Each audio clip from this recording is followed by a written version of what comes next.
দেশ থেকে ফ্যাসিবাদ বিদায় করতে তরুণদের ব্যালট বিপ্লবের প্রস্তুতি নেওয়ার আহ্বান জানিয়েছেন জাতীয় নাগরিক কমিটির আহ্বায়ক নাসির উদ্দিন পাটোয়ারি।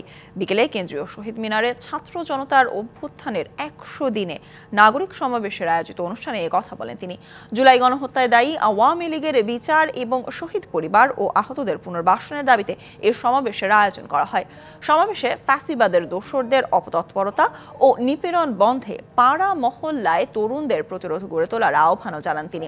এ সময় বিএনপি সহ অন্যান্য রাজনৈতিক দলগুলো জুলাই গণ অভ্যুত্থানে আহতদের পকেটবন্দি করার চেষ্টা চালাচ্ছে বলেও মন্তব্য করে তিনি জানান, তাদের নিয়ে কোনো রাজনীতি চলবে না। এছাড়াও ঢাকা মহানগরের বিভিন্ন থানার কমিটির প্রতিনিধি ও কেন্দ্রীয় সদস্যদের প্রতি আহতদের সুচিকিৎসা এবং শহীদ পরিবারের আর্থিক অনুদানেরও আহ্বান জানান।